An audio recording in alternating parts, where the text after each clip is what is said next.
जी स्वागत प्रोग्राम गल्लां ते गीत देश विदेश में बैठे सारे दर्शकों को जी आया आखते हैं, निघा स्वागत करते हैं, इस्तकबाल खुशामदीद।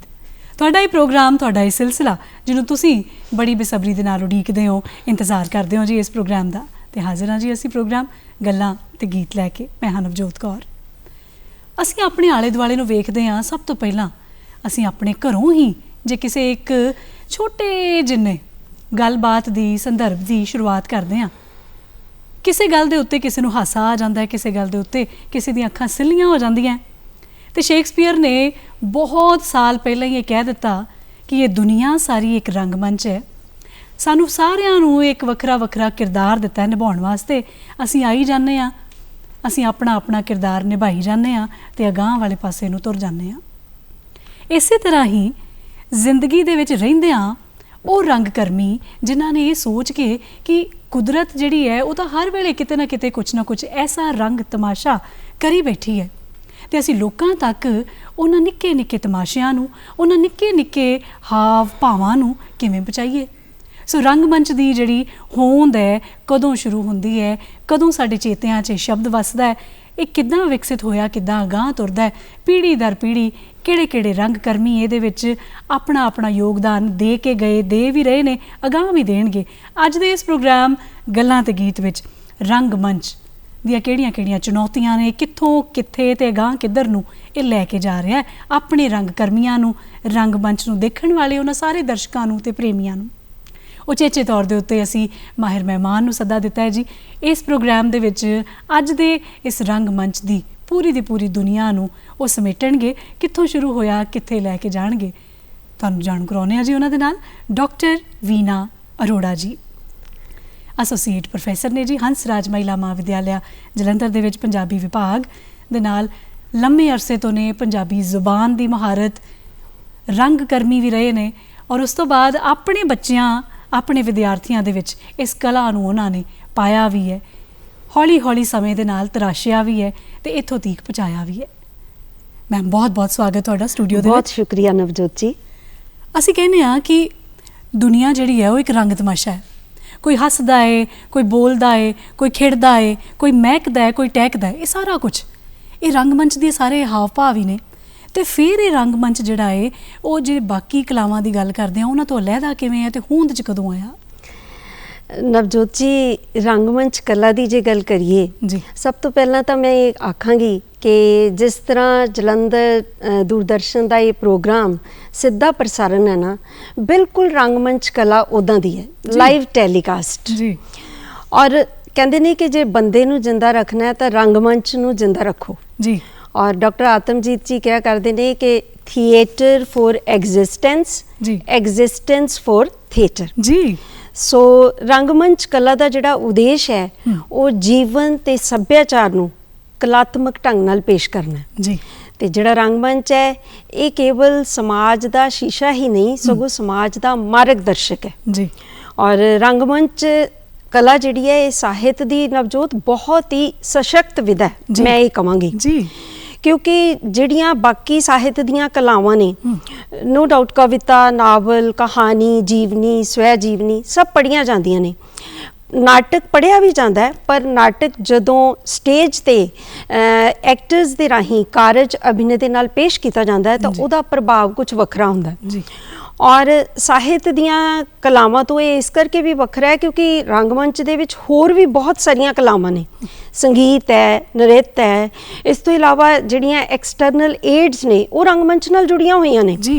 इहदे विच साडे कोल रोशनी है, वेशभूषा है, मेकअप है, फिर एक दृश्य काव्य है। सो इस करके ये बाकी दियां जिहड़ियां साहित्य दीयां कलावां ने उन्हां तो वखरा है और इहदा प्रभाव भी जिहड़ा है वो इक्को वारी समूह ते पैंदा है। क्योंकि कोई किताब पढ़ रहा है, कोई कविता पढ़ रहा है, वो एक परसन, एक व्यक्ति उन्होंने पढ़ रहा है, पर जदों रंगमंच हो रहा है तो बहुत सारी ऑडियंस उहदे सामने बैठी है।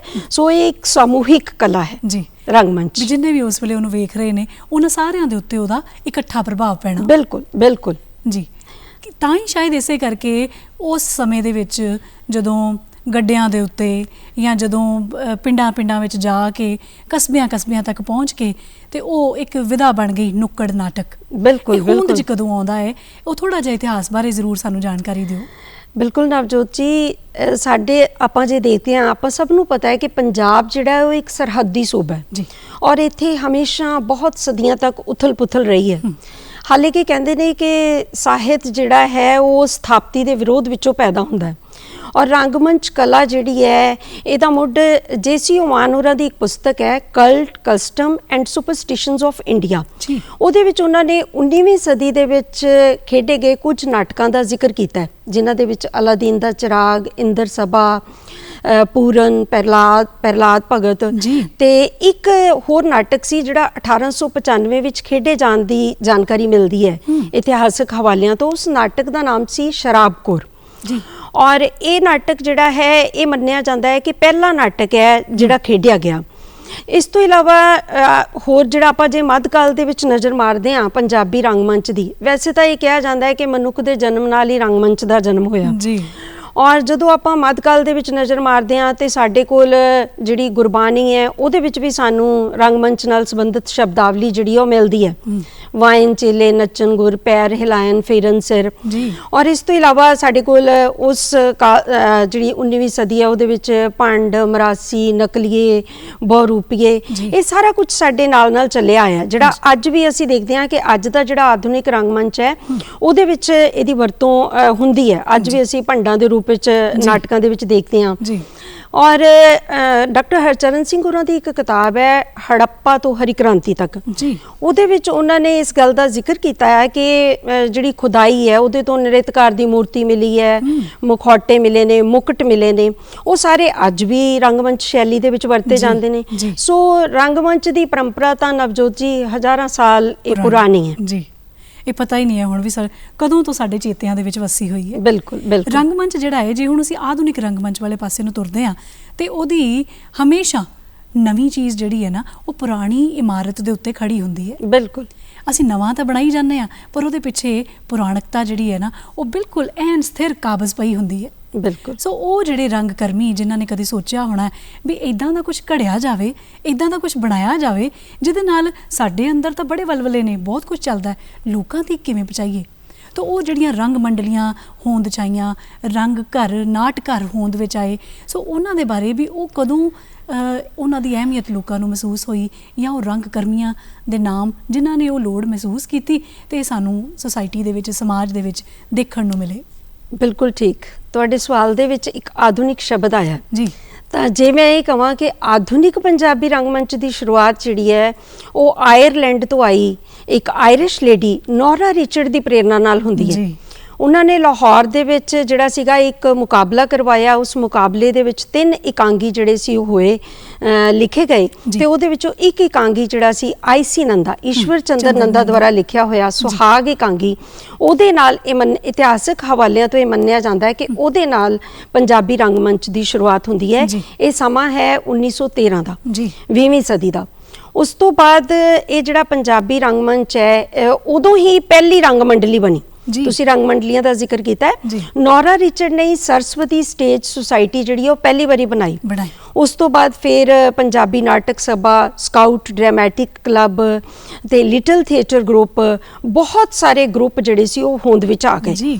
ਔਰ ਅੱਜ ਦੀ ਜੇ ਮੈਂ ਗੱਲ ਕਰਾਂ ਤੇ ਅੱਜ ਦੇ ਸਮੇਂ ਵਿੱਚ ਪੂਰੇ ਪੰਜਾਬ ਦੇ ਵਿੱਚ ਲਗਭਗ 150 ਦੇ ਕਰੀਬ ਰੰਗ ਮੰਡਲੀਆਂ ਨੇ। ਬਹੁਤ ਖੂਬ।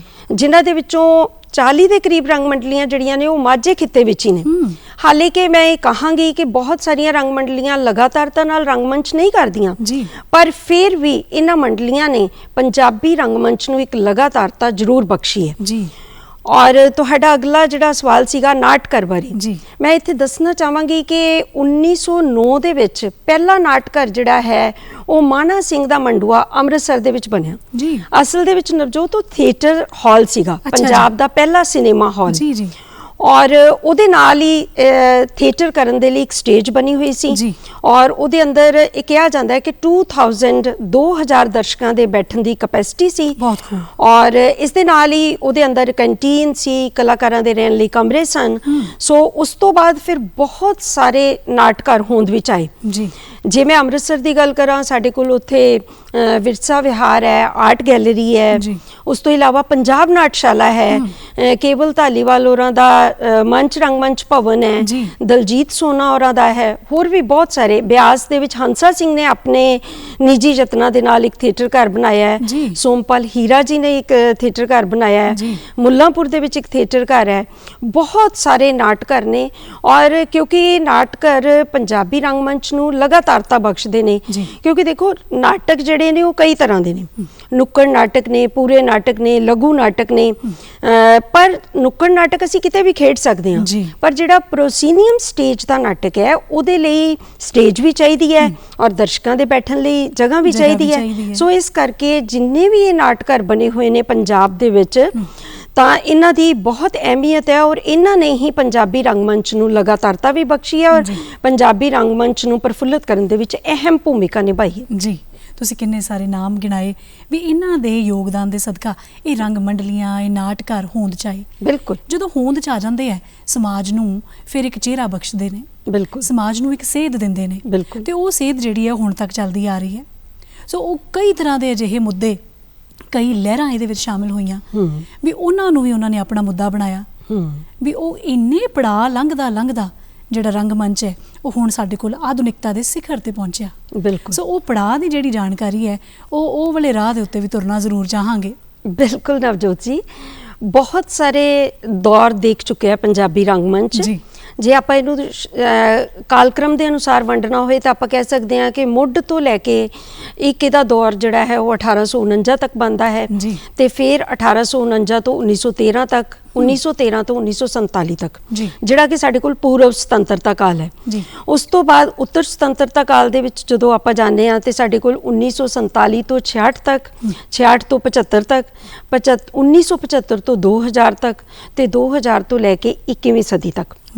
ਇਹਦੇ ਵਿੱਚ ਜਿਹੜੀਆਂ ਲਹਿਰਾਂ ਹੋਈਆਂ ਬਹੁਤ ਸਾਰੀਆਂ, ਸਭ ਤੋਂ ਪਹਿਲੀ ਜਿਹੜੀ ਲਹਿਰ ਦੇ ਫਾਰਮ ਦੇ ਵਿੱਚ ਜਿਹਨੂੰ ਆਪਾਂ ਦੇਖ ਸਕਦੇ ਹਾਂ, ਪਾਰਸੀ ਥੀਏਟਰ ਸੀਗਾ।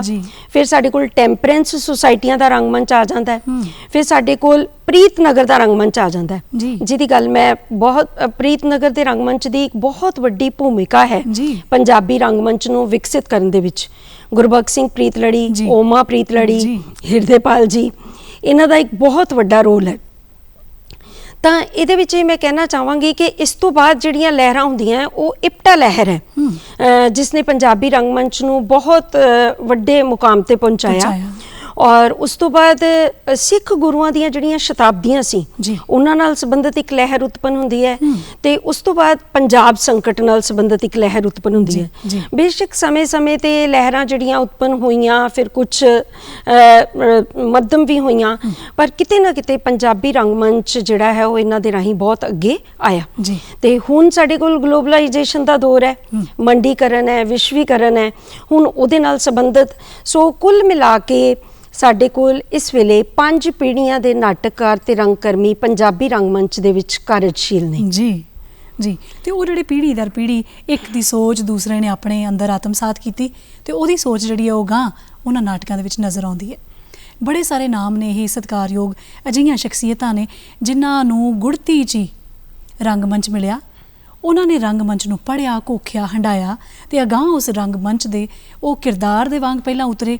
ਉਸ ਤੋਂ ਬਾਅਦ ਉਹਨਾਂ ਨੇ ਹਜ਼ਾਰਾਂ ਹੀ ਅਜਿਹੇ ਵਿਦਿਆਰਥੀ ਜਿਹੜੇ ਨੇ ਉਹ ਪੈਦਾ ਕੀਤੇ, ਤੇ ਉਹ ਜਿਹੜੇ ਰੰਗ ਕਰਮੀ, ਉਹ ਰੰਗ ਪ੍ਰੇਮੀ ਜਦੋਂ ਗਾਂ ਵਿਦਿਆਰਥੀਆਂ ਨੂੰ ਸੇਧ ਦਿੰਦੇ ਨੇ, ਤੇ ਉਹਦੇ ਵਿੱਚ ਇਹ ਨਾਟਕਰਾਂ ਦੀ, ਇਹਨਾਂ ਅਕੈਡਮੀਜ਼ ਦੀ, ਇੱਥੋਂ ਤੁਰਦਿਆਂ ਜਦੋਂ ਅਸੀਂ NSD national school of drama ਤੱਕ ਪਹੁੰਚ ਜਾਂਦੇ ਨੇ ਵਿਦਿਆਰਥੀ, ਤੇ ਇਸੇ ਲਹਿਰ ਤੋਂ ਤੁਰਦੇ ਪਹੁੰਚਦੇ ਨੇ, ਤੇ ਉੱਥੇ ਉਹਨਾਂ ਦਾ ਕੀ ਯੋਗਦਾਨ ਰਿਹਾ।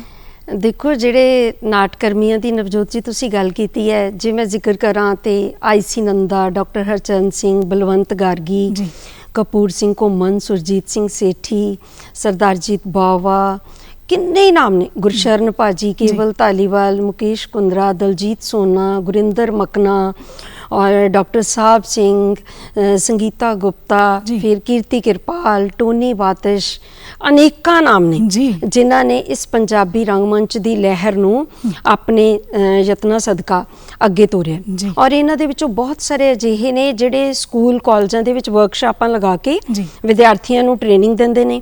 ਔਰ ਅੰਮ੍ਰਿਤਸਰ ਦੇ ਵਿੱਚ ਤਾਂ ਬਹੁਤ ਸਾਰੀਆਂ ਅਕੈਡਮੀਆਂ ਖੁੱਲੀਆਂ ਹੋਈਆਂ ਨੇ, ਲਾਈਕ ਮੁਕੇਸ਼ ਕੁੰਦਰਾ ਜੀ ਦੀ ਅਕੈਡਮੀ ਹੈ, ਮਨਚਪ੍ਰੀਤ ਹੋਰਾਂ ਦੀ ਅਕੈਡਮੀ ਹੈ। ਇਹ ਲੋਕ ਟ੍ਰੇਨਿੰਗ ਵੀ ਦਿੰਦੇ ਨੇ ਔਰ ਟ੍ਰੇਨਿੰਗ ਦੇ ਕੇ ਵਿਦਿਆਰਥੀਆਂ ਨੂੰ ਰੰਗਮੰਚ ਨਾਲ ਜੋੜਦੇ ਨੇ। ਔਰ ਜਿਹੜਾ ਤੁਸੀਂ ਨੈਸ਼ਨਲ ਸਕੂਲ ਆਫ ਡਰਾਮਾ ਦੀ ਗੱਲ ਕੀਤੀ ਹੈ, ਉਹ ਆਪਣੇ ਆਪ ਦੇ ਵਿੱਚ ਬਹੁਤ ਅਹਿਮ ਹੈ। ਸਾਡੇ ਪੰਜਾਬ ਦੇ ਲਗਭਗ 5 ਰੰਗਕਰਮੀ ਨੇ, ਕੇਵਲ ਧਾਲੀਵਾਲ ਜੀ, ਰਜਿੰਦਰ ਰਾਜੂ, ਅਮਿਤਾ ਸ਼ਰਮਾ, ਇਹ ਸਾਰੇ ਲੋਕ NSD ਤੋਂ ਪਾਸ ਆਊਟ ਨੇ। ਔਰ ਨੈਸ਼ਨਲ ਸਕੂਲ ਆਫ ਡਰਾਮਾ ਤੋਂ ਪਾਸ ਆਊਟ ਹੋ ਕੇ ਇਹਨਾਂ ਨੇ ਪੰਜਾਬੀ ਰੰਗਮੰਚ ਨੂੰ ਉਸੇ ਰਾਸ਼ਟਰੀ ਪੱਧਰ ਦਾ ਬਣਾਉਣ ਦੇ ਵਿੱਚ ਬਹੁਤ ਵੱਡੀ ਭੂਮਿਕਾ ਨਿਭਾਈ। ਸਾਡੇ ਕੋਲ ਪੰਜਾਬੀ ਯੂਨੀਵਰਸਿਟੀ ਪਟਿਆਲਾ ਦੇ ਵਿੱਚ ਥੀਏਟਰ ਡਿਪਾਰਟਮੈਂਟ ਹੈ, ਪੰਜਾਬ ਯੂਨੀਵਰਸਿਟੀ ਦੇ ਵਿੱਚ ਹੈ। ਇਹਨਾਂ ਯੂਨੀਵਰਸਿਟੀਆਂ ਦੇ ਵਿੱਚੋਂ ਅਨੇਕਾਂ ਹੀ ਰੰਗਕਰਮੀ ਨਿਕਲੇ ਨੇ ਜਿਨ੍ਹਾਂ ਨੇ ਅੱਗੇ ਇਸ ਪ੍ਰਥਾ ਨੂੰ ਤੋਰਿਆ ਔਰ ਬਹੁਤ ਸਾਰੇ ਵਿਦਿਆਰਥੀਆਂ ਨੂੰ ਆਪਣੇ ਨਾਲ ਜੋੜਨ ਦੇ ਵਿੱਚ ਆਪਣੀ ਭੂਮਿਕਾ ਨਿਭਾਈ ਹੈ। ਜੀ, ਇਹ ਸੀ ਸਾਰਾ ਹੁਣ ਤੱਕ ਦਾ ਯੋਗਦਾਨ, ਇਹ ਸਾਰਾ ਸਿਹਰਾ ਉਹਨਾਂ ਰੰਗਕਰਮੀਆਂ ਨੂੰ ਜਾਂਦਾ ਹੈ ਜਿਨ੍ਹਾਂ ਨੇ ਆਪਣੇ ਉੱਤੇ ਮਤਲਬ ਇੰਨਾ ਜ਼ਿਆਦਾ ਆਪਣੇ ਆਪ ਨੂੰ ਇੱਕ ਸਿਰੜ ਦੇ ਨਾਲ, ਇੱਕ ਲਗਨ ਦੇ ਨਾਲ, ਮਿਹਨਤ ਦੇ ਨਾਲ ਨਿੱਕੇ ਜਿਹੇ ਬੂਟੇ ਨੂੰ ਸਿੰਜ ਕੇ ਤੇ ਛਾਂਦਾਰ ਰੁੱਖ ਬਣਾ ਦਿੱਤਾ। ਹੁਣ ਉਸ ਰੁੱਖ ਦੀ ਛਾਵੇਂ ਬਹਿਣ ਵਾਲਿਆਂ ਨੂੰ ਵੀ ਹਾਈ ਮਾਈ ਤੇ ਛਾਂ ਮਿਲ ਨਹੀਂ ਜਾਣੀ, ਸੋ ਉਹਦੇ ਵਾਸਤੇ ਯਤਨ ਬੜੇ ਕਰਨੇ ਪੈਂਦੇ ਨੇ। ਉਹਦੇ ਵਾਸਤੇ ਆਪਣੇ ਆਪ ਨੂੰ ਸਭ ਤੋਂ ਪਹਿਲਾਂ ਇਹ ਹੈ ਕਿ ਸਰੈਂਡਰ ਕਰਨਾ ਪੈਂਦਾ ਹੈ। ਬਿਲਕੁਲ ਆਪਣਾ ਜਿਹੜਾ ਹੈ ਆਤਮ ਸਮਰਪਣ, ਵੀ ਮੈਂ ਸੌਂਪ ਦਿੱਤਾ ਜੇ ਆਪਣੇ ਆਪ ਨੂੰ, ਇੱਕ ਮਿੱਟੀ ਦਾ ਬੁੱਤ ਵਾਂ, ਇਹਨੂੰ ਘੜ ਲਓ ਜਿੱਧਰ ਨੂੰ ਘੜਨਾ। ਹੁਣ ਉਸ ਤੋਂ ਬਾਅਦ ਜਿਹੜਾ ਅਜੋਕਾ ਸਮਾਜ ਹੈ, ਇਸ ਵੇਲੇ ਦਾ ਜਿਹੜਾ ਸਮਾਜ ਹੈ ਜਿੱਥੇ ਭਰਮਾਰ ਹੈ ਸੋਸ਼ਲ ਮੀਡੀਆ ਦੀ, ਉੱਥੇ ਰੰਗਮੰਚ ਕਹਿਣ ਮੁਤਾਬਕ, ਅੰਕੜਿਆਂ ਮੁਤਾਬਕ ਅਸੀਂ ਗੱਲਾਂ ਕਰਦੇ ਹਾਂ ਕਿ ਬਹੁਤ ਪ੍ਰਫੁੱਲਤ ਹੈ, ਬਹੁਤ ਸੋਹਣਾ ਹੈ ਵੀ ਹੈ, ਪਰ ਕਿਤੇ ਨਹੀਂ ਵੀ ਹੈ। ਤੇ ਜਿਹੜਾ ਨਹੀਂ ਵੀ ਹੈ ਉਹ ਸੋਚ ਦੇ ਉੱਤੇ ਸਵਾਲੀਆ ਚਿੰਨ੍ਹ ਖੜਾ ਕਰ ਦਿੰਦਾ ਹੈ। ਬਿਲਕੁਲ ਠੀਕ ਹੈ ਤੁਸੀਂ। ਸਾਇੰਸ ਵਿਗਿਆਨ ਨੇ, ਤਕਨੀਕ ਨੇ ਜੋ ਸਾਨੂੰ ਦਿੱਤਾ ਹੈ ਉਹਦੇ ਨਾਲ ਬਹੁਤ ਕੁਝ ਨਵਾਂ ਸਿਰਜਿਆ ਗਿਆ। ਕਹਿੰਦੇ ਨੇ ਕਿ ਹਰ ਸਿੱਕੇ ਦੇ 2 ਪਹਿਲੂ ਹੁੰਦੇ ਨੇ, ਨੈਗੇਟਿਵ ਪੋਜ਼ਿਟਿਵ ਦੋਨੋਂ ਚੀਜ਼ਾਂ ਹੁੰਦੀਆਂ ਨੇ। ਦੇਖੋ ਜੇ ਤਕਨੀਕ ਨੇ ਸਾਨੂੰ ਬਹੁਤ ਕੁਝ ਨਵਾਂ ਦਿੱਤਾ ਹੈ ਤਾਂ ਇਹ ਸਾਡੇ ਕੋਲ ਅੱਜ ਸੋਸ਼ਲ ਮੀਡੀਆ ਹੈ। ਜਿਹੜਾ ਰੰਗਮੰਚ ਹੈ, ਇੱਥੇ ਮੈਂ ਇਹ ਕਹਾਂਗੀ ਕਿ ਤੁਹਾਡੇ ਸਵਾਲ ਦੇ ਵਿੱਚ ਇਹ ਹੈ ਕਿ ਰੰਗਮੰਚ ਇਸ ਵੇਲੇ ਜਿੱਥੇ ਨਹੀਂ ਹੈ, ਇਹਦਾ ਮਤਲਬ ਉੱਥੇ ਉਹਨੂੰ ਬਹੁਤ ਸਾਰੀਆਂ ਚੁਣੌਤੀਆਂ ਨੇ, ਹੈ ਨਾ, ਪਰ ਬਹੁਤ ਸਾਰੀਆਂ ਸੰਭਾਵਨਾਵਾਂ ਵੀ ਨਾਲ ਹੀ ਖੜੀਆਂ ਹੁੰਦੀਆਂ ਨੇ। ਠੀਕ ਹੈ, ਸੋ ਚੁਣੌਤੀਆਂ ਜਿਹੜੀਆਂ ਨੇ ਉਹ ਠੀਕ ਹੈ, ਸਾਡੇ ਕੋਲ ਪਹਿਲਾਂ TV ਸੀ, ਫਿਰ ਫਿਲਮਾਂ ਆ ਗਈਆਂ, ਫਿਰ ਸਾਡੇ ਕੋਲ ਹੁਣ ਇੰਟਰਨੈਟ ਦਾ ਯੁੱਗ ਹੈ, ਸੋਸ਼ਲ ਮੀਡੀਆ ਹੈ। ਬਹੁਤ ਸਾਰੇ ਰੰਗਕਰਮੀ ਸ਼ਿਕਾਇਤ ਕਰਦੇ ਨੇ ਕਿ ਬੱਚੇ ਜਿਹੜੇ ਨੇ ਉਹ ਰੰਗਮੰਚ ਨਾਲ ਜੁੜਦੇ ਨੇ ਪਰ ਫਿਰ TV ਵੱਲ, ਫਿਲਮਾਂ ਵੱਲ ਚਲੇ ਜਾਂਦੇ ਨੇ। ਰੰਗਮੰਚ ਆਪਣੇ ਆਪ ਦੇ ਵਿੱਚ ਬਹੁਤ ਮਹਿੰਗੀ ਕਲਾ ਹੈ ਔਰ ਇਹਦੇ ਵਿੱਚ ਜਿਹੜੀਆਂ ਮੰਡਲੀਆਂ ਨੇ ਜਿਹੜਾ ਉਹ ਰੰਗਮੰਚ ਕਰਦੀਆਂ ਨੇ ਉਹਦੇ ਵਿੱਚੋਂ ਬਹੁਤਾ ਜਿਹੜੀ ਰੰਗਮੰਚ ਹੈ ਉਹ ਸ਼ੌਕੀਆ ਰੰਗਮੰਚ ਹੈ। ਤੇ ਤੁਹਾਨੂੰ ਪਤਾ ਹੈ ਕਿ ਅੱਜ ਦੇ ਸਮੇਂ ਦੇ ਵਿੱਚ ਸਰਵਾਈਵ ਕਰਨਾ ਔਰ ਉਸ ਢੰਗ ਦੇ ਨਾਲ ਜੀਵਨ ਬਸਰ ਕਰਨ ਦੇ ਲਈ ਵਿਦਿਆਰਥੀ ਜਿਹੜੇ ਨੇ ਚਲੇ ਜਾਂਦੇ ਨੇ TV ਵੱਲ ਜਾਂ ਫਿਲਮਾਂ ਵੱਲ। ਪਰ ਪੰਜਾਬੀ ਰੰਗਮੰਚ ਜਿਹੜਾ ਹੈ ਬੇਸ਼ੱਕ ਉਸਨੂੰ ਹਰ ਯੁੱਗ ਦੇ ਵਿੱਚ ਬਹੁਤ ਸਾਰੀਆਂ ਚੁਣੌਤੀਆਂ ਦਾ ਸਾਹਮਣਾ ਕਰਨਾ ਪਿਆ ਤੇ ਤਕਨੀਕ ਦੀਆਂ ਇਹ ਚੁਣੌਤੀਆਂ ਹੈਗੀਆਂ ਨੇ, ਪਰ ਫਿਰ ਵੀ ਮੈਂ ਇਹ ਕਹਾਂਗੀ ਕਿ ਬਹੁਤ ਸਾਰੇ ਕਲਾਕਾਰ ਜਿਹੜੇ ਨੇ ਉਹ ਬੱਚੇ ਵਿਦਿਆਰਥੀ ਰੰਗਮੰਚ ਨਾਲ ਜੁੜ ਕੇ ਜਾਂਦੇ ਨੇ। ਮਤਲਬ ਪਹਿਲਾ ਸਟੈਪ ਜਿਹੜਾ ਹਾਲੇ ਕਿ ਲੋਕ ਕਹਿੰਦੇ ਨੇ ਕਿ ਰੰਗਮੰਚ ਨੂੰ ਵਿਦਿਆਰਥੀਆਂ ਨੇ ਇੱਕ ਪੌੜੀ ਬਣਾ ਲਿਆ ਹੈ, ਉਹਦੇ ਤੇ ਪੈਰ ਧਰਦੇ ਨੇ, ਮੁੜ ਕੇ ਚਲੇ ਜਾਂਦੇ ਨੇ ਹੋਰ ਪਾਸੇ। ਸੋ ਸ਼ਾਇਦ ਉਹਨਾਂ ਦੀ ਵੀ ਮਜਬੂਰੀ ਹੁੰਦੀ ਹੋਏਗੀ, ਇਹ ਵੀ ਆਪਾਂ ਇਹਨੂੰ ਵੀ ਬਹੁਤ ਜ਼ਿਆਦਾ ਨੈਗੇਟਿਵ ਨਹੀਂ ਲੈ ਸਕਦੇ। ਸੋ ਇਹ ਤੁਹਾਡੀ ਗੱਲ ਬਿਲਕੁਲ ਠੀਕ ਹੈ ਕਿ ਰੰਗਮੰਚ ਦੇ ਪ੍ਰਤੀ ਵਿਦਿਆਰਥੀਆਂ ਦੀ ਰੁਚੀ ਜਿਹੜੀ ਹੈ ਕੁਝ ਹੱਦ ਤੱਕ ਘਟੀ ਹੈ, ਪਰ ਹਰ ਜਗ੍ਹਾ ਤੇ ਅਜਿਹਾ ਨਹੀਂ ਹੈ। ਬਹੁਤ ਜਗ੍ਹਾ ਤੇ ਰੰਗਮੰਚ ਬਹੁਤ ਵੱਡੇ ਪੱਧਰ ਤੇ ਹੋ ਰਿਹਾ। ਜੀ ਡਾਕਟਰ ਸਾਹਿਬ ਤੁਹਾਡੇ ਕੋਲੋਂ ਹੋਰ ਜਾਣਕਾਰੀ ਲਵਾਂਗੇ ਕਿ ਹੁਣ ਰੰਗਮੰਚ ਜਿਹੜਾ ਹੈ ਉਹ ਗਾਂ ਕਿਹੜੇ ਪੜਾਵਾਂ ਵੱਲ ਤੁਰਿਆ ਜਾਂਦਾ ਹੈ। ਹੋਰ ਵੀ ਕਈ ਚੀਜ਼ਾਂ ਨੇ ਜਿਹੜੀਆਂ ਇਹਦੇ 'ਚ ਬਹੁਤ ਖੂਬਸੂਰਤੀ ਦੇ ਨਾਲ ਹੁਣ ਜਿਹੜੇ ਰੰਗਕਰਮੀਆਂ ਨੇ ਵਿੱਚ ਸ਼ੁਮਾਰ ਕੀਤੀਆਂ, ਐਡ ਕੀਤੀਆਂ। ਇਸ ਵੇਲੇ ਤੁਹਾਨੂੰ ਤੇ ਦਰਸ਼ਕਾਂ ਨੂੰ ਇੱਕ ਗੀਤ ਦੇ ਨਾਲ ਜੋੜਦੇ ਹਾਂ ਜੀ, ਗੀਤ ਤੋਂ ਬਾਅਦ ਵਾਪਸੀ ਕਰਦੇ ਹਾਂ।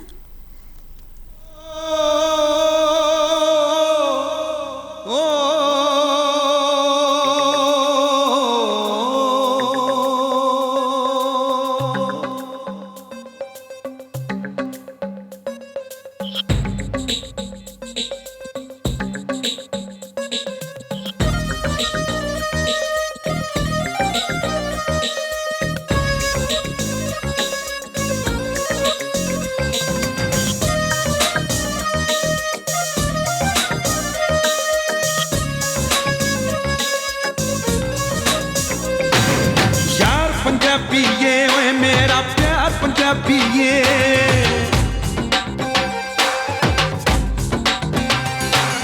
यार पंजाबीए ओए मेरा प्यार पंजाबीए जुल्म नू रोकण वाली एक तलवार पंजाबीए यार पंजाबीए ओए मेरा प्यार पंजाबीए यार पंजाबीए ओए मेरा प्यार पंजाबीए जुल्म नू रोकण वाली एक तलवार पंजाबीए यार पंजाबीए ओए मेरा प्यार पंजाबीए यार पंजाबीए ओए मेरा प्यार पंजाबीए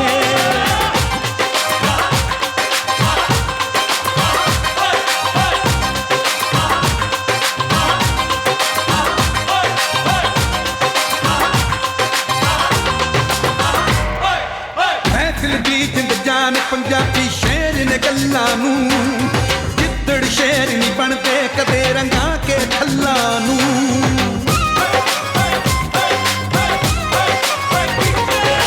महफिल दी जिंद जान पंजाबी शेर ने गल्लां नू जिद्दड़ शेर नहीं बनते कदे रंगा के थल्ला नू खुद गद्दार ने कहते जो गद्दार पंजाबी है प्यार पंजाबी है ओए मेरा प्यार पंजाबी है यार पंजाबी है ओए मेरा प्यार पंजाबी है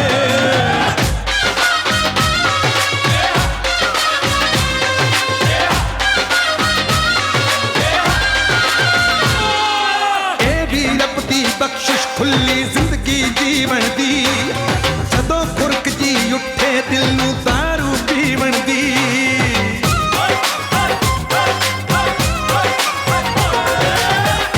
रब दी बख्शिश खुली जिंदगी जीवन दी जदों खुरक जी उठे दिल नू दारू पीवण दी उसे वक्त परौणे आ जण चार पंजाबी दे यार पंजाबी है ओए मेरा प्यार पंजाबी है यार पंजाबी है ओए मेरा प्यार पंजाबी है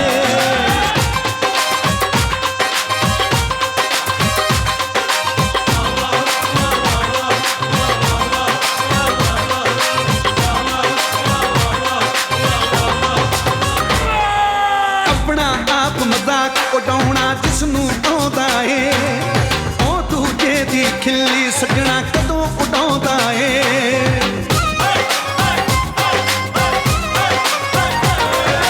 अपना आप मजाक उडाउणा जिसनू आउंदा ए ओ दूजे दी खिल्ली सजणा कदों उडाउंदा ए बेशक चुटकलियां दा भी सरदार पंजाबी ए यार पंजाबी है ओए मेरा प्यार पंजाबी है यार पंजाबी है ओए मेरा प्यार पंजाबी है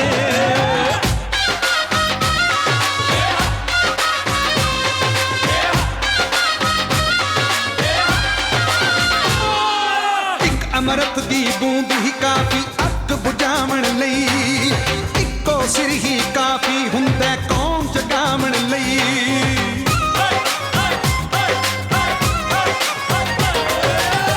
अमृत दी बूंद ही काफी अग बुझावण लई इक्को सिर ही काफी हुंदा कौम जगावण लई पंज सिरां दे बदले सिर दस्तार पंजाबी है यार पंजाबी है ओए मेरा प्यार पंजाबी है यार पंजाबी है ओए मेरा प्यार पंजाबी है ਜੀ ਤੁਸੀਂ ਵੇਖ ਰਹੇ ਹੋ ਜੀ ਇਸ ਵੇਲੇ ਪ੍ਰੋਗਰਾਮ ਗੱਲਾਂ ਤੇ ਗੀਤ ਤੇ ਅੱਜ ਗੱਲਾਂ ਤੇ ਗੀਤ ਪ੍ਰੋਗਰਾਮ ਦੇ ਵਿੱਚ ਰੰਗ ਮੰਚ ਦੀ ਗੱਲ ਹੋ ਰਹੀ ਹੈ ਪੰਜਾਬੀ ਰੰਗ ਮੰਚ ਕਿੱਥੋਂ ਤੁਰਦਾ ਕਿੱਥੇ ਤੱਕ ਪਹੁੰਚਿਆ ਤੇ ਅਗਾਂਹ ਬਹੁਤ ਸੋਹਣੇ ਇਹਦੀ ਨੁਹਾਰ ਆਉਣ ਵਾਲੀ ਵੀ ਹੈ ਸ਼ਾਲਾ ਅਸੀਂ ਇਹੀ ਚਾਹੁੰਦੇ ਹਾਂ ਕਿ ਇਹ ਰੰਗ ਮੰਚ ਤੇ ਰੰਗ ਕਰਮੀ ਇਸੇ ਤਰ੍ਹਾਂ ਅਦਾਕਾਰੀ ਦੇ ਨਾਲ ਆਪਣੀਆਂ ਸੋਹਣੀ ਸੇਧ ਦੇ ਨਾਲ ਦਰਸ਼ਕਾਂ ਦਾ ਵਿਦਿਆਰਥੀਆਂ ਦਾ ਮਨ ਮੋਹਦੇ ਰਹਿਣ ਤੇ ਇਸ ਬਾਬਤ ਇਸ ਵਿਸ਼ੇ ਦੇ ਉੱਤੇ ਗੱਲਬਾਤ ਕਰਨ ਦੇ ਲਈ ਮਾਹਿਰ ਮਹਿਮਾਨ ਪਰਤ ਦਰ ਪਰਤ ਖੁਲਾਸਾ ਕਰ ਰਹੇ ਨੇ ਜੀ ਡਾਕਟਰ ਵੀਨਾ ਅਰੋੜਾ ਐਸੋਸੀਏਟ ਪ੍ਰੋਫੈਸਰ ਹੰਸਰਾਜ ਮਹਿਲਾ ਮਹਾਵਿਦਿਆਲਿਆ ਜਲੰਧਰ।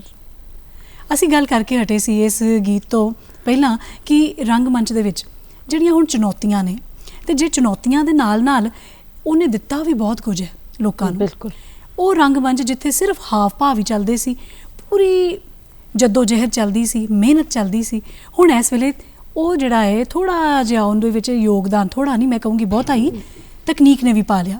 ਬਿਲਕੁਲ। ਜੇ ਸੁਗੰਧ ਦੀ ਗੱਲ ਹੈ, ਫੁੱਲਾਂ ਦੇ ਬਾਗ ਦੀ ਗੱਲ ਹੈ, ਮਹਿਕ ਦੀ ਗੱਲ ਹੈ, ਤੇ ਦਰਸ਼ਕਾਂ ਨੂੰ ਉਹ ਮਹਿਕ ਆਉਂਦੀ ਵੀ ਹੈ। ਜੇ ਕਿਤੇ ਬਰਸਾਤ ਹੈ, ਕਣੀਆਂ ਪੈਣੀਆਂ ਚਾਹੀਦੀਆਂ, ਤੇ ਦਰਸ਼ਕ ਜਿਹੜੇ ਬੈਠੇ ਉਸ ਨਾਟਕ ਨੂੰ ਦੇਖ ਰਹੇ ਨੇ ਉਹ ਵੀ ਆਪਣੇ ਆਪ ਨੂੰ ਉਹਨਾਂ ਕਣੀਆਂ ਦੀ ਫੁਹਾਰ ਦੇ ਵਿੱਚ ਭਿੱਜਿਆ ਮਹਿਸੂਸ ਕਰਦੇ ਨੇ। ਬਿਲਕੁਲ ਠੀਕ ਹੈ ਤੁਸੀਂ। ਇਹ ਸਾਰੇ ਹਾਵ ਭਾਵ ਤੇ ਇਹ ਸਾਰਾ ਕੁਝ ਅਸੀਂ ਮਹਿਸੂਸ ਕਰਦੇ ਹਾਂ ਜਦੋਂ ਅਸੀਂ ਅੰਮ੍ਰਿਤਸਰ ਦੇ ਵਿੱਚ ਜਤਿੰਦਰ ਬਰਾੜ ਹੋਰਾਂ ਦੀ ਸਥਾਪਿਤ ਕੀਤੀ ਪੰਜਾਬ ਨਾਟਸ਼ਾਲਾ ਵਿੱਚ ਜਾਂਦੇ ਹਾਂ ਜੀ। ਇਹ ਨਾਟਸ਼ਾਲਾ ਉਹਨਾਂ ਨੇ ਆਪਣੇ ਨਿੱਜੀ ਯਤਨਾਂ ਦੇ ਨਾਲ ਉਸਾਰੀ ਹੈ ਔਰ ਬਹੁਤ ਹਾਈ ਟੈਕਨੀਕ ਦੀ ਇਹ ਨਾਟਸ਼ਾਲਾ ਹੈ ਜਿੱਥੇ ਹਰ ਸ਼ਨੀਵਾਰ ਤੇ ਐਤਵਾਰ ਨੂੰ ਟਿਕਟਾਂ ਤੇ ਰੰਗਮੰਚ ਹੁੰਦਾ ਹੈ ਜੀ।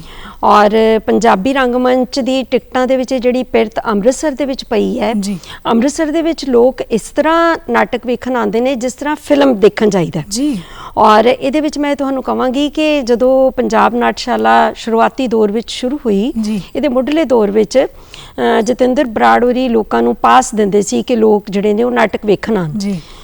ਉਹਨਾਂ ਦੇ ਦੱਸਣ ਅਨੁਸਾਰ ਕਿ ਲੋਕ ਜਿਹੜੇ ਨੇ ਉਹ ਪਾਸ ਤਾਂ ਲੈ ਜਾਂਦੇ ਸੀ ਪਰ ਨਾਟਕ ਵੇਖਣ ਨਹੀਂ ਸੀ ਆਉਂਦੇ। ਫਿਰ ਉਹਨਾਂ ਨੇ ਪਾਸ ਦੀ ਕੀਮਤ ਜਿਹੜੀ ਆ ਉਹ 20 ਰੁਪਏ ਰੱਖੀ ਬਿਲਕੁਲ।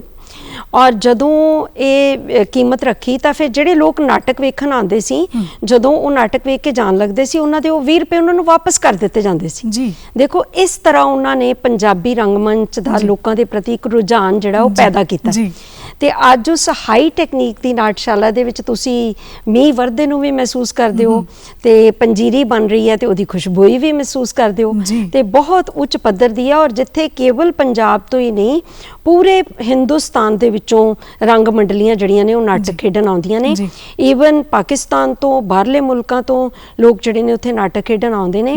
ਔਰ ਨਾਟਕ ਤੇ ਰੰਗਮੰਚ ਨੂੰ ਪ੍ਰਫੁੱਲਤ ਕਰਨ ਦੇ ਵਿੱਚ ਪੰਜਾਬ ਨਾਟਸ਼ਾਲਾ ਦੀ ਮੈਂ ਕਹਾਂਗੀ ਬਹੁਤ ਵੱਡੀ ਭੂਮਿਕਾ ਹੈ, ਯੋਗਦਾਨ ਵੀ ਰਿਹਾ। ਬਿਲਕੁਲ ਜੀ। ਤੇ ਹੁਣ ਆਪਾਂ ਚੱਲਦੇ ਹਾਂ ਜੀ ਆਪਣੇ ਅਜੋਕੇ ਰੰਗਮੰਚ ਵੱਲ। ਤੁਸੀਂ ਟਿਕਟਾਂ ਦੀ ਗੱਲ ਕੀਤੀ, ਕਸਬੀ ਰੰਗਮੰਚ ਦੀ ਗੱਲ ਹੋ ਗਈ।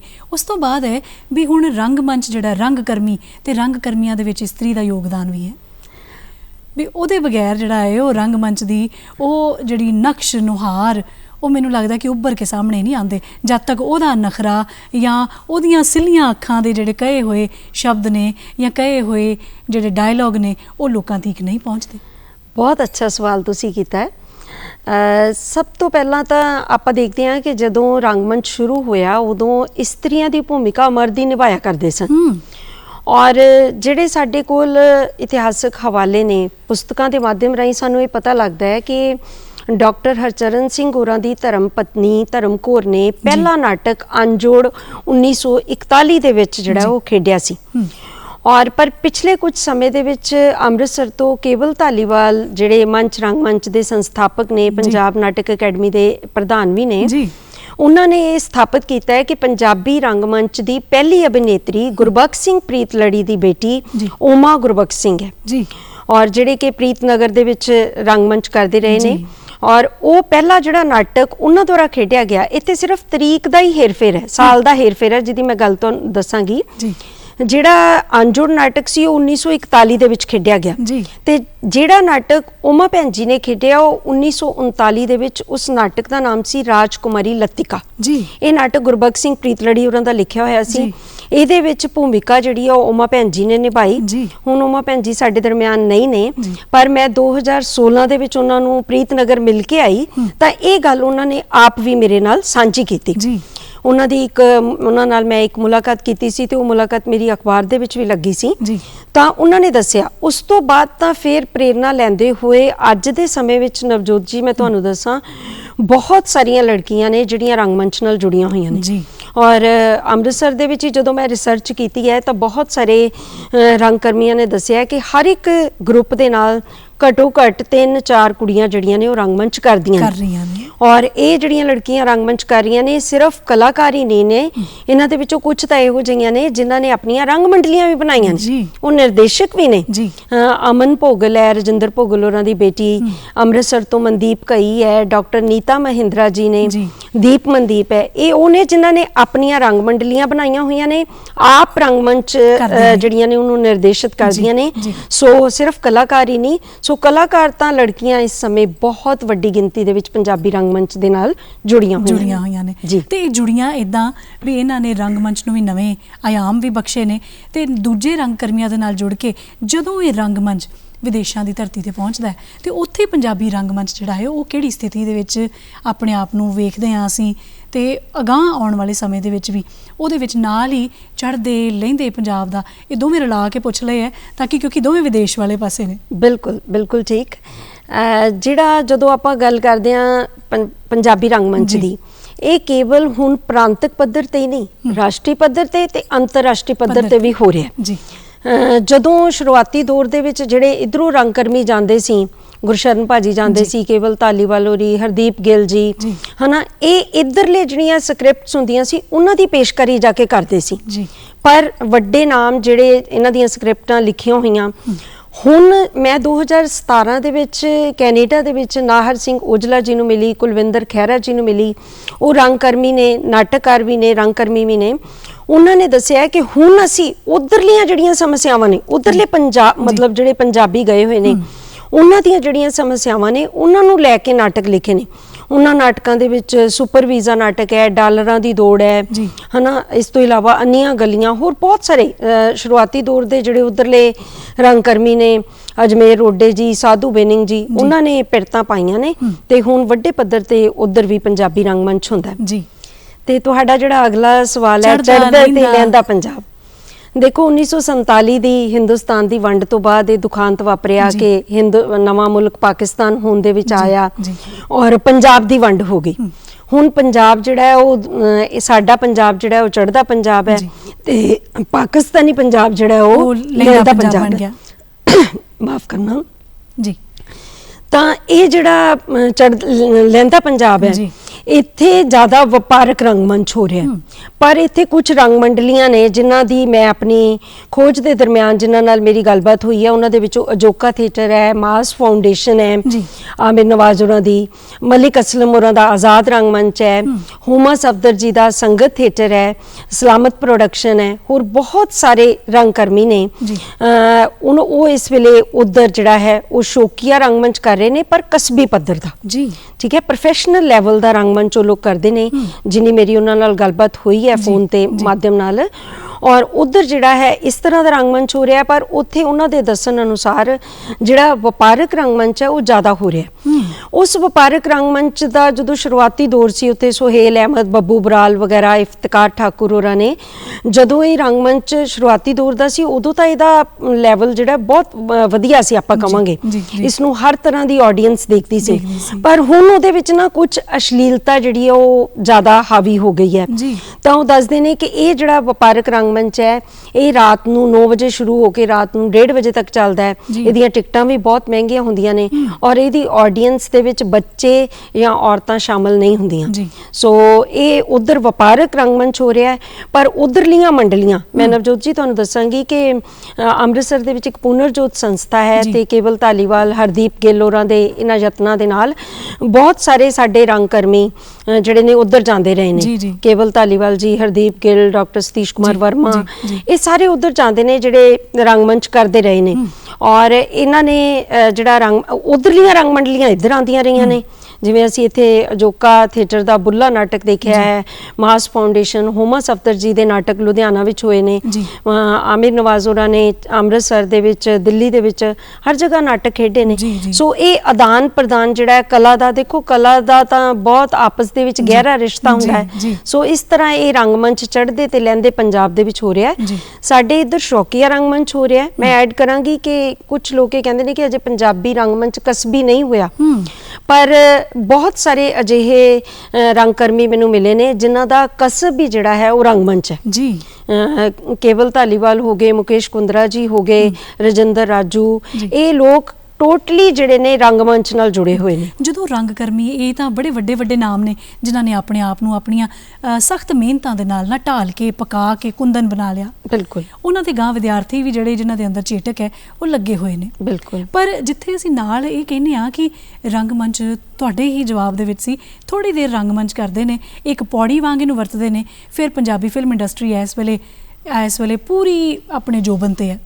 ਇੱਧਰ ਥੋੜ੍ਹੀ ਦੇਰ ਰੰਗਮੰਚ ਦੇ ਉੱਤੇ ਤੁਸੀਂ ਥੋੜ੍ਹੀ ਦੇਰ ਨਾਟਕ ਖੇਡੇ, ਸਿੱਖੇ, ਤੁਸੀਂ ਉੱਧਰ ਨੂੰ ਹੋ ਜਾਂਦੇ ਹੋ। ਕਿਉਂਕਿ ਲੱਗਦਾ ਹੈ ਕਿਤੇ ਨਾ ਕਿਤੇ ਇਹ ਚੀਜ਼ ਹੈਗੀ ਹੈ, ਪੇਟ ਨਾ ਪਈਆਂ ਰੋਟੀਆਂ ਤੇ ਸਭ ਇਹ ਗੱਲਾਂ ਖੋਟੀਆਂ। ਤੁਹਾਡੀ ਗੱਲ ਬਿਲਕੁਲ ਠੀਕ ਹੈ, ਪਰ ਮੈਂ ਇਹਦੇ ਨਾਲ ਇੱਕ ਚੀਜ਼ ਹੋਰ ਜੋੜਾਂਗੀ। ਲੁਭਾਵਣਾ ਹੈ, ਆਡੀਅנס ਜ਼ਿਆਦਾ ਹੈ, ਉੱਥੇ ਤੁਸੀਂ ਇਹ ਹੈ ਕਿ ਤੁਹਾਡਾ ਕਿਰਦਾਰ ਜੇ ਮਕਬੂਲ ਹੋ ਗਿਆ ਤੁਸੀਂ ਰਾਤੋਂ ਰਾਤ ਛਾ ਜਾਣਾ ਹੈ। ਪਰ ਇੱਕ ਚੀਜ਼ ਹੋਰ ਵੀ ਮੈਂ ਜੋ ਨੋਟਿਸ ਕੀਤੀ ਹੈ ਉਹ ਇਹ ਹੈ ਕਿ ਬਹੁਤ ਸਾਰੇ ਕਲਾਕਾਰ ਨੂੰ ਡਾਊਟ ਫਿਲਮਾਂ ਵੱਲ ਜਾਂ ਟੀਵੀ ਵੱਲ ਚਲੇ ਜਾਂਦੇ ਨੇ, ਪਰ ਕੁਝ ਜਿਹੜੇ ਨੇ ਰੰਗਮੰਚ ਨਾਲ ਜੁੜੇ ਰਹਿੰਦੇ ਨੇ, ਔਰ ਰੰਗਮੰਚ ਨਾਲ ਜੁੜੇ ਹੋਣ ਤੋਂ ਬਾਵਜੂਦ ਉਹ ਜਦੋਂ ਰੰਗਮੰਚ ਵੱਲ ਆਉਂਦੇ ਨੇ ਨਾ, ਫਿਰ ਉਹ ਕਈ ਤਰ੍ਹਾਂ ਦੇ ਨਾਲ ਨਵੀਆਂ ਟੈਕਨੀਕਸ ਜਿਹੜੀਆਂ ਨੇ ਉਹਨਾਂ ਦੀ ਵੀ ਵਰਤੋਂ ਕਰਦੇ ਨੇ। ਇਹ ਇੱਕ ਪੋਜ਼ਿਟਿਵ ਵੀ ਹੈ ਕਿ ਜੇ ਉਹ ਫਿਲਮਾਂ ਵੱਲ ਜਾਂ ਟੀਵੀ ਵੱਲ ਜਾਂਦੇ ਨੇ ਤੇ ਜਦੋਂ ਰੰਗਮੰਚ ਕਰਦੇ ਨੇ ਉਹਨੂੰ ਹੋਰ ਖੂਬਸੂਰਤ ਬਣਾਉਣ ਦਾ ਵੀ ਉਹ ਯਤਨ ਕਰਦੇ ਨੇ। ਇਨਸ਼ਾਅੱਲਾ ਇਸੇ ਤਰ੍ਹਾਂ ਹੀ ਰਵੇ। ਆਉਣ ਵਾਲੇ ਸਮਿਆਂ ਦੇ ਵਿੱਚ ਆਪਾਂ ਰੰਗਮੰਚ ਦੀ ਜਿਹੜੀ ਇੱਕ ਨਿਖਰੀ ਹੋਈ ਨੁਹਾਰ, ਇੱਕ ਭੂਮਿਕਾ, ਜਾਂ ਆਉਣ ਵਾਲੇ ਸਮੇਂ ਦੇ ਵਿੱਚ ਅਸੀਂ ਵੇਖਾਂਗੇ ਵੀ ਰੰਗਮੰਚ ਕਿੱਥੋਂ ਸਿਖਰਾਂ ਤੀਕ ਪਹੁੰਚ ਗਿਆ। ਇਹਦੇ ਬਾਰੇ ਤੇ ਜਿਹੜੇ ਵਿਦਿਆਰਥੀ ਆਉਣਾ ਚਾਹੁੰਦੇ ਨੇ ਉਹਨਾਂ ਨੂੰ ਵੀ ਇੱਕ ਜਿਹੜਾ ਇੱਕ ਸੇਧ ਦੇ ਤੌਰ ਤੇ, ਇੱਕ ਸੁਨੇਹੇ ਦੇ ਤੌਰ ਦੇ ਉੱਤੇ ਜਾਂਦੇ ਜਾਂਦੇ ਜ਼ਰੂਰ ਦੱਸ ਕੇ ਜਾਓ। ਬਿਲਕੁਲ, ਮੈਂ ਕਹਾਂਗੀ ਕਿ ਬਰਤੋਲ ਬ੍ਰੈਖਟ ਨੇ ਇੱਕ ਵਾਰ ਆਖਿਆ ਸੀ ਕਿ ਸਮੇਂ ਦੀ ਲੋੜ ਸੰਸਾਰ ਦੀ ਵਿਆਖਿਆ ਨਹੀਂ, ਸਗੋਂ ਇਸ ਨੂੰ ਬਦਲਣ ਦੀ ਹੈ। ਤੇ ਮੈਨੂੰ ਲੱਗਦਾ ਹੈ ਕਿ ਜਿਹੜੀ ਨੌਜਵਾਨ ਪੀੜ੍ਹੀ ਹੈ ਉਹ ਆਪਣੀ ਸ਼ਕਤੀ ਤੇ ਹੁਨਰ ਨਾਲ ਸਮਾਜ ਨੂੰ ਬਦਲਣ ਦੇ ਸਮਰੱਥ ਹੈ, ਉਹ ਬਦਲ ਸਕਦੇ ਨੇ। ਔਰ ਰੂਸੀ ਨਾਟ ਨਿਰਦੇਸ਼ਕ ਅੰਤੋਲੀ ਵੈਸਲੇਵ ਨੇ ਇੱਕ ਵਿਸ਼ਵ ਰੰਗਮੰਚ ਦਿਵਸ ਤੇ ਜਿਹੜਾ ਕਿ 27 ਮਾਰਚ ਨੂੰ ਹੁੰਦਾ ਹੈ, ਇੱਕ ਸੁਨੇਹਾ ਦਿੱਤਾ ਸੀ ਕਿ ਆਉਣ ਵਾਲੀਆਂ ਨਸਲਾਂ ਨੂੰ ਮਕੈਨੀਕਲ ਗੈਜਟਸ ਤੋਂ ਬਚਾਉਣ ਲਈ ਸੱਭਿਅਤਾ ਨੂੰ ਰੰਗਮੰਚ ਦੀ ਲੋੜ ਹੈ, ਤੇ ਰੰਗਮੰਚ ਨੂੰ ਜੜਤਾ ਤੋਂ ਬਚਾਉਣ ਲਈ ਹਰ ਤਰ੍ਹਾਂ ਦੇ ਰੰਗਮੰਚ ਦੀ ਲੋੜ ਹੈ। ਤੇ ਇਨਸ਼ਾਅੱਲਾ ਨਵੇਂ ਵਿਚਾਰ, ਨਵੀਆਂ ਸ਼ੈਲੀਆਂ ਆਉਂਦੀਆਂ ਰਹਿਣਗੀਆਂ ਤੇ ਰੰਗਮੰਚ ਜਿਹੜਾ ਹੈ ਹੋਰ ਨਿਖਰਦਾ ਰਹੇਗਾ ਤੇ ਪੰਜਾਬੀ ਰੰਗਮੰਚ ਉੱਚੀਆਂ ਸਿਖਰਾਂ ਤੇ ਪਹੁੰਚੇਗਾ। ਨੌਜਵਾਨ ਪੀੜ੍ਹੀ ਇਹਦੇ ਨਾਲ ਜੁੜੇ, ਉਹਨਾਂ ਦੀ ਸ਼ਕਤੀ ਤੇ ਹੁਨਰ ਦੇ ਨਾਲ ਇਹ ਰੰਗਮੰਚ ਹੋਰ ਵਿਕਸਿਤ ਹੋਏਗਾ। ਰੰਗਮੰਚ ਜ਼ਿੰਦਾਬਾਦ। ਇਹ ਰੰਗਮੰਚ ਜਿਹੜਾ ਹੈ ਨਾ, ਇਹ ਆਪਣੇ ਆਪ ਦੇ ਵਿੱਚ ਹੀ ਇੰਨਾ ਕੁ ਸਵਾਦਲਾ ਸ਼ਬਦ ਹੈ ਨਾ, ਜਿਹਦੇ ਵਿੱਚ ਕਿੰਨੇ ਹੀ ਰੰਗ ਨੇ। ਸਕੂਲਾਂ ਤੋਂ ਸ਼ੁਰੂ ਹੋ ਗਿਆ, ਕਾਲਜਾਂ ਤੱਕ ਪਹੁੰਚ ਗਿਆ, ਕਾਲਜਾਂ ਚੋਂ ਨਿਕਲਿਆ ਯੂਨੀਵਰਸਿਟੀਆਂ ਤੱਕ ਪਹੁੰਚ ਗਿਆ, ਯੂਨੀਵਰਸਿਟੀਆਂ ਤੋਂ ਪਹੁੰਚਿਆ ਤੁਰਿਆ ਕਿਤੇ ਇਹਨਾਂ ਰੰਗ ਘਰਾਂ ਦੇ ਵਿੱਚ, ਇਹਨਾਂ ਰੰਗ ਮੰਡਲੀਆਂ ਦੇ ਵਿੱਚ ਪਹੁੰਚ ਗਿਆ। ਤੇ ਇਨਸ਼ਾਅੱਲਾ ਉਹ ਅੰਬਰਾਂ ਦੇ ਵਿੱਚ ਉਹਨਾਂ ਤਾਰਿਆਂ ਵਾਂਗ ਚੈਕਨ ਮੈਕਨ ਤੇ ਚਮਕਦਾ ਰਹੇ। ਇਹੀ ਇਨਸ਼ਾਅੱਲਾ ਸਾਡੀ ਦੁਆ ਹੈ ਕਿ ਸਾਡਾ ਪੰਜਾਬੀ ਰੰਗਮੰਚ ਇਸੇ ਤਰ੍ਹਾਂ ਚਮਕਦਾ ਦਮਕਦਾ ਰਹੇ ਹਮੇਸ਼ਾ। ਤੇ ਉਹ ਸਾਰੇ ਰੰਗ ਕਰਮੀ ਨੇ ਜਿਹੜੇ ਉਹ ਇਸ ਰੰਗਮੰਚ ਦੀ ਇੱਕ ਸੁਗੰਧੀ ਬਣ ਕੇ ਮਹਿਕ ਰਹੇ ਨੇ, ਤੇ ਅਗਾਂਹ ਆਉਣ ਵਾਲੇ ਸਮਿਆਂ ਦੇ ਵਿੱਚ ਵੀ ਮਹਿਕਣ। ਤੁਸੀਂ ਖੁਲਾਸੇ ਦੇ ਨਾਲ ਇਸ ਵਿਸ਼ੇ ਦੇ ਉੱਤੇ ਜਾਣਕਾਰੀ ਦਿੱਤੀ, ਤੁਸੀਂ ਸਟੂਡੀਓ ਵਿੱਚ ਆਏ, ਤੁਹਾਡਾ ਬਹੁਤ ਬਹੁਤ ਧੰਨਵਾਦ। ਬਹੁਤ ਦਰਸ਼ਕਾਂ ਦਾ ਵੀ ਬਹੁਤ ਬਹੁਤ ਧੰਨਵਾਦ।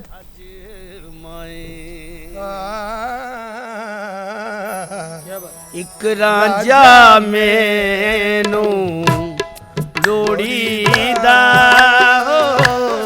ਰਾਂਝਾ ਮੈਨੂੰ ਲੋੜੀਦਾ, ਲੋੜੀਦਾ ਰਾਂਝਾ ਮੈਨੂੰ। ਇੱਕ ਰਾਂਝਾ ਮੈਨੂੰ ਲੋੜੀਦਾ, ਰਾਂਝਾ ਮੈਨੂੰ, ਰਾਂਝਾ ਇੱਕ ਰਾਂਝਾ ਮੈਨੂੰ ਲੋੜੀਦਾ, ਰਾਂਝਾ ਮੈਨੂੰ ਲੋੜੀਦਾ, ਇੱਕ ਰਾਂਝਾ ਮੈਨੂੰ ਲੋੜੀਦਾ,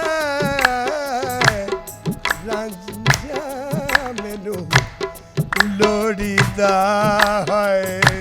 ਰਾਂਝਾ ਮੈਨੂੰ, ਰਾਂਝੇ ਜਿਆ ਮੈਨੂੰ ਹੋਰ ਨਾ ਕੋਈ, ਰਾਂਝੇ ਜਿਆ ਮੈਨੂੰ, ਰਾਂਝੇ ਜਿਆ ਮੈਨੂੰ, ਰਾਂਝੇ ਜਿਆ, ਰਾਂਝੇ ਜਿਆ, ਰਾਂਝੇ ਜਿਆ ਮੈਨੂੰ ਹੋਰ ਨਾ ਕੋਈ, ਨਾ ਕੋਈ, ਕੋਈ ਰਾਂਝੇ ਜਿਆ ਮੈਨੂੰ ਹੋਰ ਨਾ ਕੋਈ, ਮਿੰਨਤਾਂ ਕਰੇ ਢੂੰਡਾਂ ਜੰਗਲ ਰਾਂਝੇ ਜਿਆ ਮੈਨੂੰ ਹੋਰ ਨਾ ਕੋਈ,